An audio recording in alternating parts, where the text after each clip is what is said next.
एक जलपरी की सहायता। नालानगर नाम का एक गांव समुंदर के किनारे पर है। वहाँ एक मछुआरों की बस्ती है जिसमें लोग मछलियाँ पकड़कर अपना गुजारा करते हैं।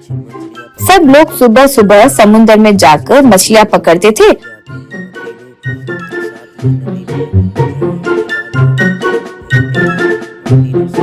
और उन्हें मार्केट में बेचने वाले व्यापारियों को बेचकर पैसे कमाते थे।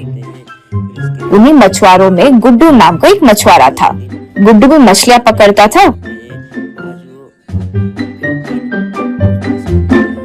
और उन्हें बेचकर पैसे कमाता था।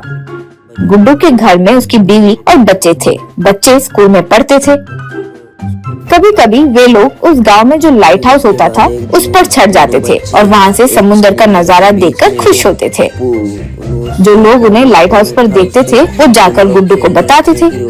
जब गुड्डू घर आता तो बच्चों पर चिल्लाता और कहता, मैंने कितनी बार समझाया है कि लाइट हाउस पर मत चढ़ो, वहाँ से गिर गए तो जान चली जाएगी। फिर गुड्डू की पत्नी, तुम्हें कितनी बार बोला है, समझ नहीं आता है क्या? अगर दोबारा लाइट हाउस पर चढ़े तो तुम्हारे पैर तोड़ दूंगी, याद रखना। यूँ बोलती।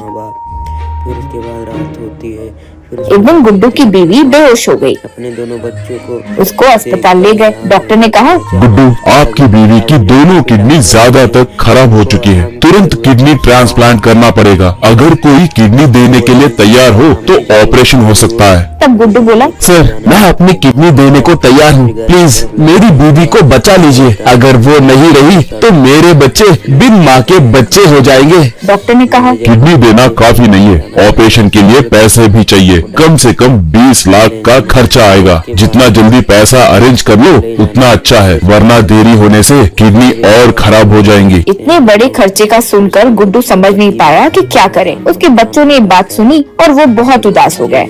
अगले दिन बच्चे लाइट हाउस पर चढ़ गए। फिर से उसी जगह पे जाते हैं। फिर एक जलपरी आती है जो दोनों बच्चों से वहाँ से समुंदर देख रहे थे। तभी उन्होंने दूर समुंदर में एक जलपरी को पानी में तैरते हुए देखा। वो बहुत हैरान हो गए। तब बेटी बोली, भैया वहाँ देखो जलपरी। जलपरी के पास शक्तियाँ होती है ना, अगर उससे मांगेंगे तो शायद वो हमारी मदद कर दे। तब भाई ने बोला, हाँ मुझे भी दिख रही है, जलपरी जरूर कुछ भी कर सकती है। चल पापा को बताते हैं। ये नजर आते हैं। फिर उसके बाद घर आकर उन्होंने गुड्डू को ये बात बताई। गुड्डू पहले गुस्सा हुआ और बोला, फिर लाइट हाउस पर चढ़े, कितनी बार समझाए और तुम्हें समझ नहीं आता। बेटी बोली, पापा बाद में डांट लेना, पहले सुनो, हमें समुद्र में एक जलपरी दिखी। गुड्डू हैरान होकर बोला, क्या जलपरी? सच? बेटे ने कहा, हाँ पापा सच में हमें जलपरी दिखी। बेटी, जलपरी लोगों की मदद करती है ना, आप उससे मिलकर अपने दुख दूर करने को बोल सकते हो। तब गुड्डू बोला, तुम लोग जो कह रहे हो वो सच हो सकता है, लेकिन मुझे अब वो दिखेगी या नहीं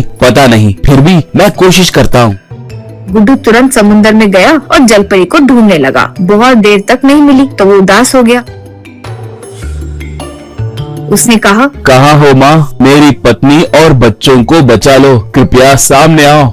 तभी एक जलपरी पानी से बाहर आई। गुड्डू ने उसे नमस्कार किया और अपनी सारी परेशानियां बताई और मदद की भीख मांगी। तब जलपरी बोली, देखो मैं तुम्हारी मदद करूंगी। इस समुंदर के नीचे सोना है, तुम वहाँ जाकर उसे ले आओ। गुड्डू बोला, पर समुंदर काफी गहरा होगा, इतनी गहराई में मैं जा पाऊंगा क्या? और मैं इतनी देर तक सांस रोक नहीं पाऊंगा। तब जलपरी बोली, मैं उस सोने को हाथ नहीं लगा सकती, इसीलिए मैं नहीं दे सकती तुम्हें। डरो मत, तुम्हें मुझ पर भरोसा करना होगा, तुम्हें कुछ नहीं होगा, बस कूद जाओ। गुड्डू बिना कुछ सोचे समुंदर में कूद गया।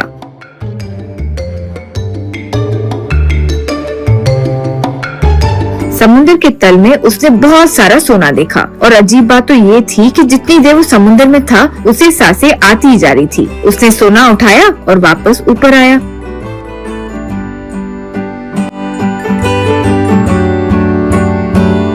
गुड्डू ने उस सोने को बेचकर अपनी बीवी का इलाज कराया और उसकी जान बचाई।